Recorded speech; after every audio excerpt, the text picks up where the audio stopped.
Nós temos motivos de agradecimento principal, né? Por isso, vários motivos, mas um deles é real, né? E está aqui como prova de tudo o quanto nós investimos em oração.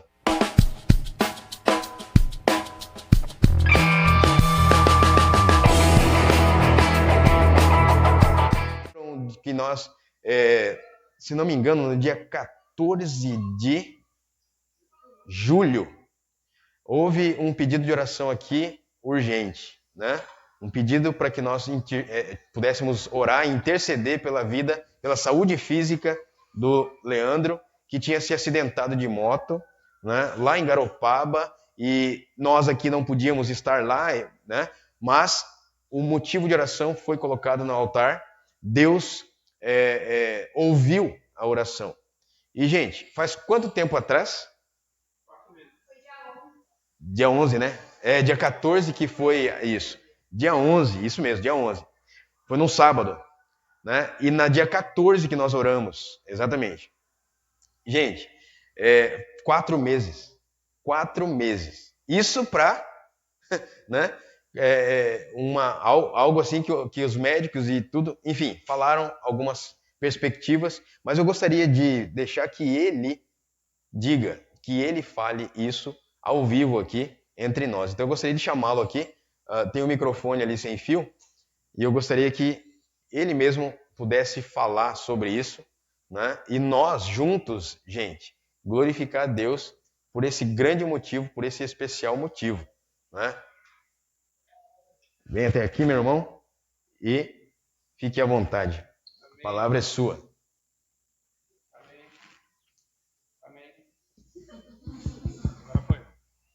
Amém, pastor. É verdade, a gente vinha falando hoje, até no carro, né? Que hoje fazia 4 meses. A previsão era de eu estar saindo das muletas hoje. Mas não foi assim que Deus quis, né? Amém. Eu caminhei no hospital um dia depois da cirurgia. Os médicos ficaram apavorados. Disseram que isso não podia acontecer. O meu primeiro retorno ao hospital, o médico me viu, né? Eu estava de cadeira de rodas a primeira, né? E aí ele me comentou, né? Que o meu acidente tinha sido muito grave, que não era uma coisa simples, né? Foi uma fratura de pelvis. Para quem conhece um pouco, a minha bacia abriu, né? Que nem quando a mulher dá à luz, né? Mais ou menos a mesma coisa, a dor é bem semelhante. E a minha ideia de recuperação deles era para mim estar largando as muletas 4 meses, que seria hoje, né?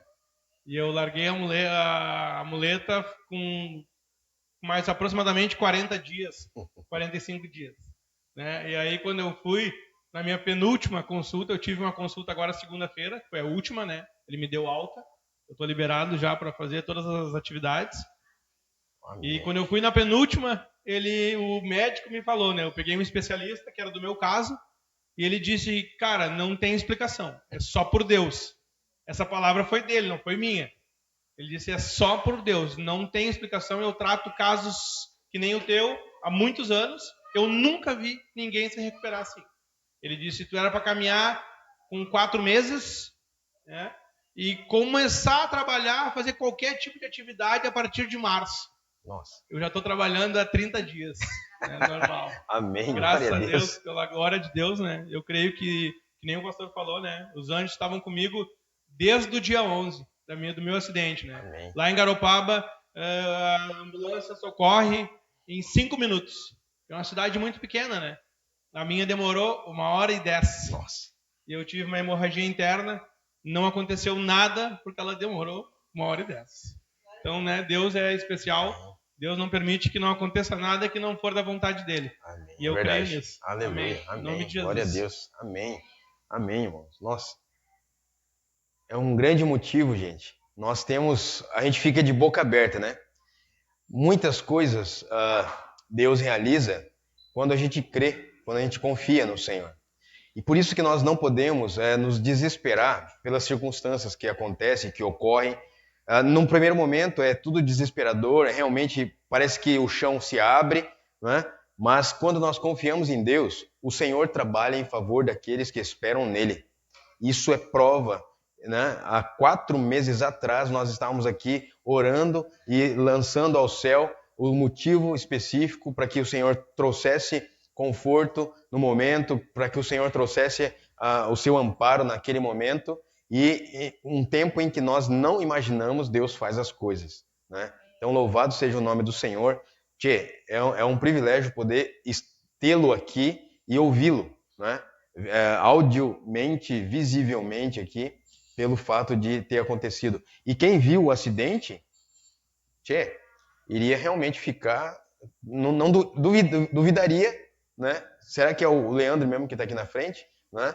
Mas louvado seja Deus. Como o médico falou, só por Deus. Então nós vivemos pelo que Deus é, pelo que Deus faz. Amém?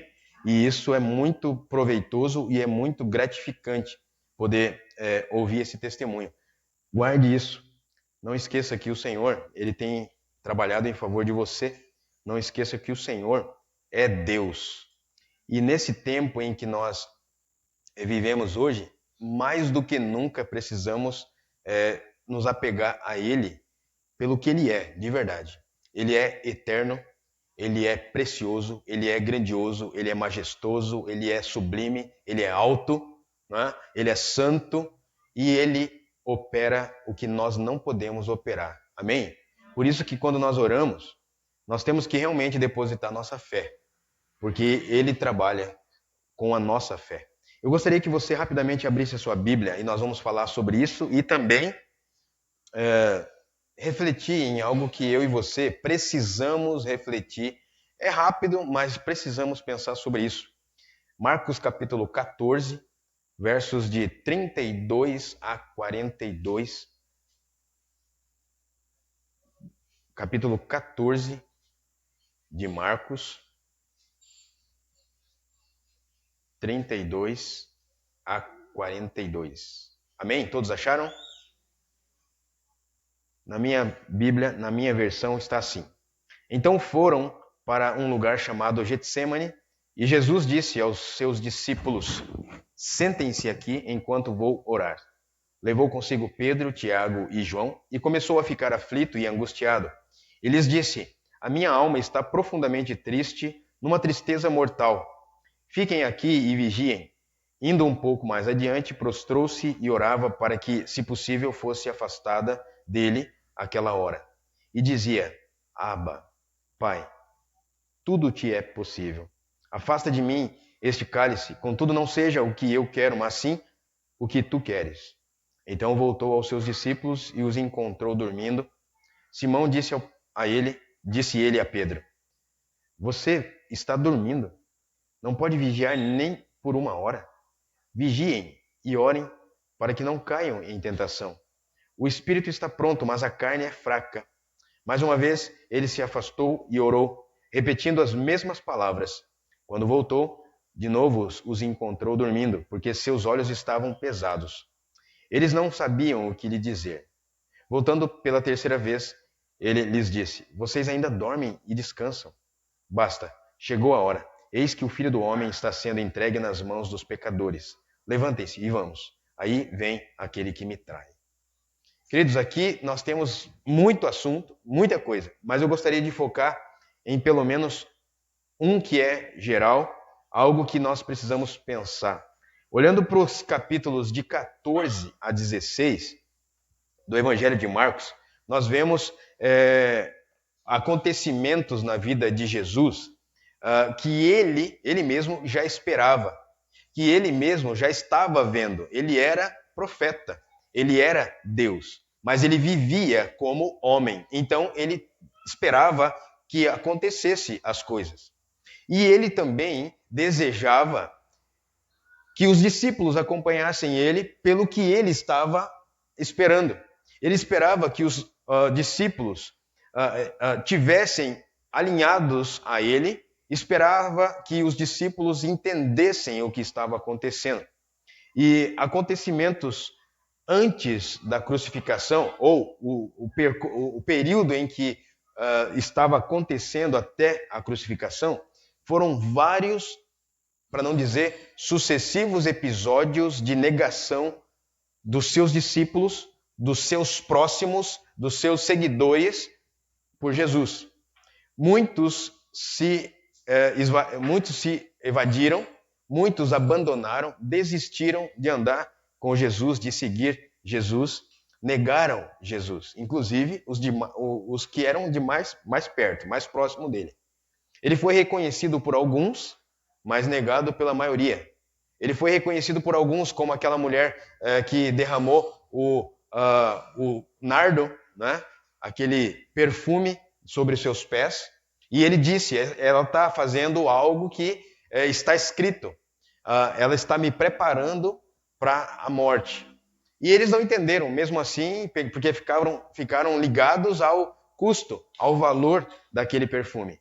Até o momento da cruz, Jesus foi abandonado por todos os discípulos, e o que podemos extrair daqui, dessa história ou desse contexto, é o quanto nós estamos preparados para suportar os sofrimentos e as pressões na vida por amor a Jesus. Os discípulos, eles viram os milagres de Cristo, eles acompanharam todas as coisas que Jesus estava fazendo, as palavras de Jesus. Era possível que eles dormiam e sonhavam com Jesus falando aos seus ouvidos. Eles viram homens sendo ressuscitados, pessoas sendo ressuscitadas, pessoas sendo curadas, levantadas, saindo das suas macas, tirando as suas muletas. Eles viram tudo isso. E Jesus dizia, vocês ainda não estão entendendo, você vai me trair, Pedro. Antes que o galo cante pela terceira vez, você vai me trair. Antes que aconteça o momento da minha crucificação, vai acontecer diversas coisas onde vocês vão me trair, onde vocês vão me decepcionar. E aí eles dizendo, né? Não, Senhor, imagina, morreremos contigo. Não, Senhor, nós não vamos permitir que isso aconteça. Nós estamos aqui com o Senhor. E o tempo foi passando, as coisas foram ficando piores, a perseguição ia ficando mais acirrada e eles começaram a se esvair, eles começaram a desistir. E a pergunta para nós, em detrimento a isso, o quanto o seu sacrifício de Jesus, né, na cruz, significa para nós. O quanto o sacrifício de Jesus significa para nós. No pior momento da existência, da sua existência, Jesus, ele não abriu mão de mim e de você. No pior momento da vida dele, ele não deixou de lembrar de mim e de você. E em contrapartida a isso, muitos episódios de pressão, muitos episódios de crise, muitos episódios de tentação, muitos episódios de dificuldade financeira, pessoal, emocional, muitas crises existenciais, né? Crises existenciais nossas, nós abandonamos Deus, nós abandonamos Jesus. Nas nossas dificuldades, né, diversas, até mesmo quando falta o pão, naquele momento, ou naquele dia, ou naquele período, nós não pensamos em glorificar Deus, nós pensamos em blasfemar contra Deus, ou reclamar, murmurar, mas ele abriu mão da vida dele, por mim e por você. Ele abriu mão de escolher.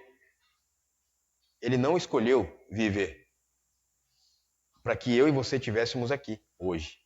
Né? Enquanto ele compartilhava acerca do que era necessário acontecer, os discípulos não conseguiram entender a linguagem que ele estava tendo, que ele estava falando. Eles estavam ligados muito mais nas circunstâncias naturais, no que ocorria aos seus olhos, do que no sobrenatural, do que Jesus já tinha provado para eles que tinha poder. Né? Eles estavam atrelados ao convívio normal, natural, algo específico, humano, sem perceber o tempo do cumprimento das profecias, por exemplo. Jesus falava e dizia, é para que as escrituras aconteçam, é para que se cumpra o que está escrito no profeta tal. É para que isso deve acontecer. Então aguarde comigo. E o texto que nós lemos aqui, pelo menos 3 vezes, mostra que eles não foram fiéis. Mostra que eles não abriram mão do descanso. Mostra que eles trocaram, eles traíram a confiança de Jesus. Né? Eles traíram com um simples sono. Quando nós estamos com muito sono, é claro, é certo isso, nós não conseguimos controlar de fato o nosso sono. Algo natural do corpo. Mas nós precisamos entender que para Jesus nós temos algo mais. Às vezes, quando Jesus olha para nós, ele vê o nosso coração, as intenções do nosso coração, as intenções dos nossos movimentos em relação a Ele. Se vamos para perto dele ou se recuamos, se afastamos dele. Ele já deixou claro nas Escrituras tudo o que iria acontecer até o final. E nós, muitas vezes, nos preocupamos porque queremos que as coisas estejam, entre aspas, no nosso controle. E sabe que nesse período agora tem tudo a ver com esse texto. O período que nós estamos vivendo é um tempo que nós devemos orar, é um tempo que nós devemos buscar mais a Deus, é um tempo que nós devemos nos recolher para a presença de Deus, nos abster, né? Nos afastar das pessoas, das falações e nos dedicar inteiramente a Deus, para o que Ele tem a nos dizer que vai nos fortalecer num tempo mau. Nós estamos num período chamado tempos difíceis, tempo mau, né? E final dos tempos. É um período que eu e você não temos que escolher, eu vou viver a vida. Não dá mais para isso. Nós temos que escolher viver a vida sim, mas ao lado de Cristo, ao que Ele realmente deseja para nós. Né? O episódio aqui em que os discípulos dormiram, Jesus queria que eles estivessem vigiando como Ele estava vigiando. Né? O que nós devemos nos alertar, nos atentar aqui. Não deixe o desespero, as incertezas, o medo, as pressões ou as crises lhe fazer desistir de honrar o Senhor Jesus. Não se mexe em qualquer batalha. Não deixe que as batalhas sejam maiores do que o poder que há no nome de Jesus. Não deixe que as pessoas intimidem você, que os demônios intimidem você, ao passo que você tem um Deus que é maior do que qualquer coisa. Um Deus que é maior é o que está em nós do que aquele que está em ti, no mundo. Mais poderoso é aquele que está ao nosso lado, ao nosso favor, do que aquele que está liderando o mundo. Você precisa acreditar. Em nossos dias atuais, estamos vivendo momentos importantes na história. Eleições em outro país, onde é decisivo para o mundo. É uma pandemia que há 7, quase 8 meses está se atravessando aí, e que nós estamos aprendendo a lidar com isso, a nos ajustar a essa novidade, mesmo que negativa, mas é uma novidade. Nós estamos nos adaptando. Agora, o que vai ser depois de tudo isso? Aliás, vai ter depois? Como vai ser o depois? Como o seu coração, como a sua alma vai estar depois? Momentos que revelam nas Escrituras as profecias, de que no tempo do fim vai acontecer. No tempo do fim vai acontecer. E somente quem está alinhado em comunhão com Jesus conseguirá suportar o tempo do fim. Somente quem estiver entendendo o que Cristo diz nas Escrituras. Às vezes as pessoas... Sabe que a palavra de Deus, no capítulo 14 ao 16, tem pelo menos 3 vezes que fala assim, ouça o que Deus... quem tem ouvidos para ouvir, ouça. Quem tem ouvidos para ouvir, ouça. Isso significa que você precisa entender, não só por estar ouvindo, mas você precisa entender tudo o que diz respeito a essa palavra. O tempo do fim é agora, não é amanhã, é agora. Nós precisamos nos ajustar ao que Jesus deseja que nós estejamos ajustados. Você entende o tempo que nós estamos vivendo? Você entende o tempo que você está vivendo hoje? Você entende e consegue conceber no seu coração, na sua mente, tudo o que tem acontecido ao longo da história até hoje? No tempo de vida que você tem se comportado como os discípulos, dormindo, não vigiando. Sabe que no Getsêmani aconteceu esse fato de Jesus ser preso.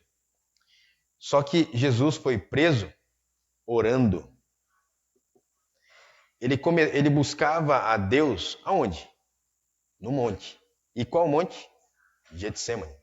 Ele sempre buscou a Deus no monte, no lugar aonde ele mesmo sabia que iria ser preso, por amor a mim e a você. Qual é a nossa postura? Eu já tenho falado isso pelo menos há 3 quartas-feiras, né? Qual é a nossa postura ou a nossa posição aonde, se porventura acontecer um momento assim de perseguição, que posição nós estaremos? Nós seremos encontrados pelos verdugos, pelos soldados, pelos policiais ou alguém. Será que vai te encontrar orando? Ou vai te encontrar numa festa de aniversário? Ou vai te encontrar no movimento, como disse no domingo, no movimento da multidão? Todo mundo está indo para lá, então eu também vou. Como que você vai ser encontrado quando, se houver uma perseguição forte, como é que você vai ser alvejado? Meus queridos, nós temos que pensar. Jesus já sabia que ele iria morrer, Jesus já tinha consciência disso, mas ele esperava que os discípulos acompanhassem ele até a morte. E o que aconteceu quando ele foi preso? Fugiram. E no final do capítulo 16 do Evangelho de Marcos, ele volta e 3 vezes ele aparece depois de ressurreto. Ele aparece para uma mulher, Maria Madalena, depois aparece para 2 outros discípulos, que não são os discípulos, e depois ele aparece para os 11 discípulos que ficaram, porque Judas já tinha morrido, já tinha se suicidado. E ainda assim, nos 3 episódios, nos 3 momentos, eles não acreditaram que era Jesus. Olha só, a Bíblia diz, e o Evangelho de Marcos, só o Evangelho de Marcos que está assim, que diz lá, no capítulo 16, quando Jesus apareceu para Maria Madalena, ela não acreditou. Aí ela foi falar lá para os discípulos e eles não acreditaram. Quando apareceram para os 2, a Bíblia diz que Jesus, em outra forma, apareceu aos 2 discípulos. Ou seja, ele poderia ter aparecido, fazendo aqui uma paráfrase, tá? Não creio nisso, mas eu estou fazendo uma paráfrase, uma hermenêutica, uma exegese e tudo que tiver de estudo aí, específico. Mas ele apareceu com a cara do Leandro para um, depois apareceu com a cara do Maicon para outros. E ainda assim eles não acreditaram. Aí depois apareceu para os 11, naturalmente como eles conheciam. E aí, será que foi assim? Eles não creram em 3 possibilidades, não creram. E ele advertiu na 3ª e última vez, onde ele estava com os discípulos, os 11. Ele falou assim, vocês não acreditaram, vocês ainda continuaram incrédulos. Amados, nós somos incrédulos em relação a tudo que Deus faz. A gente ora, pede, clama a Deus, ele vem em resposta e eu, não acredito. Incredulidade. Olha, quantas coisas já aconteceram na sua vida e você não acredita, não é? Jesus, a gente pede, e sabe o que às vezes eu fico pensando? Nós pedimos a Deus algo, e quando Ele vem em resposta clara, nós não estamos preparados para receber aquela bênção. É como, por exemplo, fazendo uma comparação bem boba, mas o cara lá vai e joga na loteria, na Mega Sena. Aí ele vai lá, pá! Aí depois ele ganha. Eu não acredito. Não jogou, tia? Não investiu? Ou melhor, foi uma sorte, mas ele jogou. Aconteceu algo e veio o resultado. Mas no caso de Cristo, no nosso caso aqui, nós oramos ao Senhor, nós investimos na presença de Deus, nós buscamos o Senhor e às vezes nós não estamos preparados para receber a bênção dele. Tem lógica isso? Isso faz com que eu e você pensemos o seguinte: precisamos estar preparados para Deus responder. Sabe que às vezes a bênção não chega até nós, porque os anjos estão batalhando nas regiões celestiais. E sabe o que acontece? Eu fico imaginando assim, ó, fechando o olho, eu fico imaginando. Quando o Senhor destina a bênção para nós, e aí a gente fica numa posição aqui de dúvida, de incerteza, aí o anjo olha lá e fala assim, mas será que ele quer ou não quer isso? Te apruma, vivente. Né? É mais ou menos isso. Te prepara para receber a bênção. Você fica, vai, não vai? Sim, não. Sim, não. Em cima do muro não tem. Então resolve sua vida aí. É mais ou menos assim. E aí eles estão lá batalhando com a sua bênção na mão, defendendo toda aquela resposta de Deus enviada. E tu lá tá brincando com o espiritual. Você está brincando. Meu querido, não brinca com Deus, não. Jesus aqui, enquanto esteve na terra, e a gente vê isso no Evangelho de João, de Marcos, onde os discípulos, outros discípulos, os discípulos de João, reclamavam a respeito dos discípulos de Jesus, dizendo que, por que eles não lavam a mão, por que eles não jejuam? E Jesus falou, mas eu estou com vocês, o noivo está presente, não precisa de jejuar, eu estou aqui velando por vocês. Agora vai chegar um dia que vocês vão precisar jejuar mesmo. E aí, qual é esse dia? É agora. E nós nem pensamos em jejuar. Sabe por quê? Porque sempre estou seduzido pelos manjares do rei. Seduzido pelas belezas daquela mesa. A mesa de Jesus só tem dois elementos. Pão e suco de uva. Tu aceita assim ou não? Não, tu quer manjar, pudim, que mais? Bolo de trufa, que mais? Aqueles sucos maravilhosos, mas todas estas, um costelão, né, uma ripa bem grande, gostosa, né? Lembrando aqui E amados, todas essas coisas são gostosas, né? Mas elas nos distraem, elas nos levam para longe do propósito principal. A nossa fraqueza, muitas vezes, nós não pagamos um preço pelo nosso Senhor Jesus. Ah, mas Jesus não precisa que nós paguemos um preço por Ele. Ele já morreu na cruz por nós. Nem pensar. Ele quer... A Bíblia diz que Ele está olhando para a terra, procurando a quem possa dedicar totalmente o coração. Ou seja, Ele quer ver pessoas que estejam totalmente dedicadas, fiéis em santidade a Ele, fazendo a vontade dEle e levando outras pessoas ao mesmo.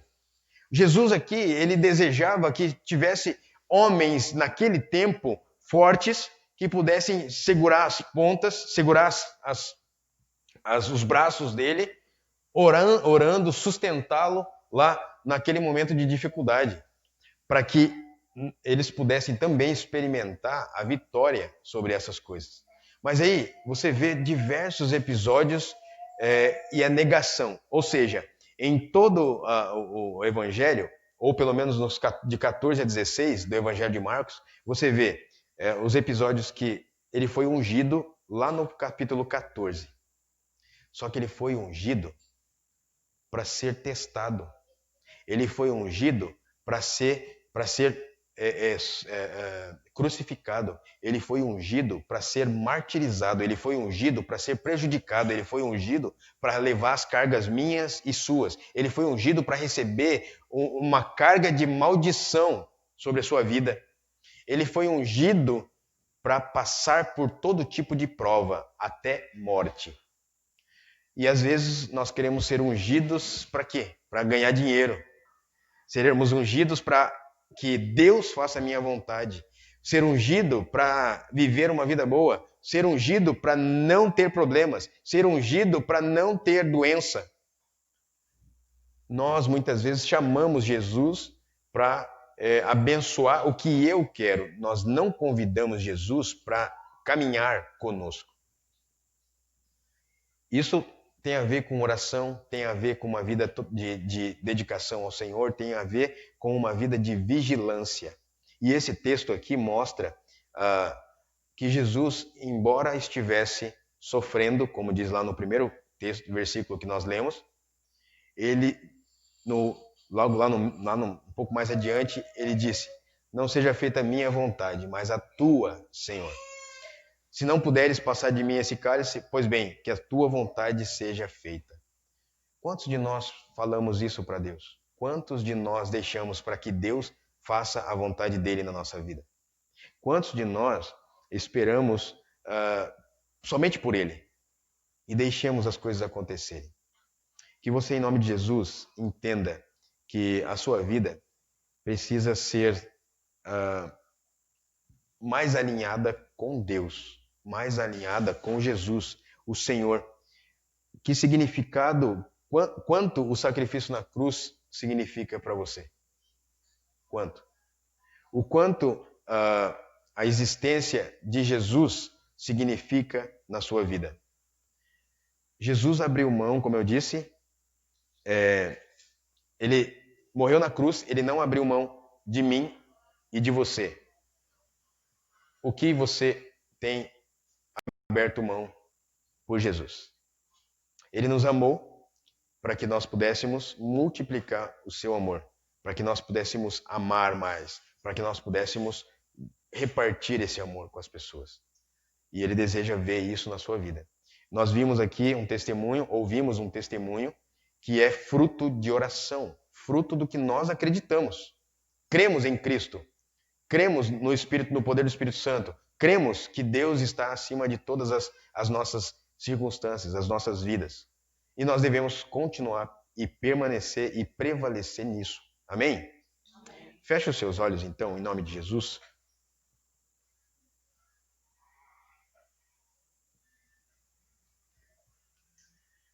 Esse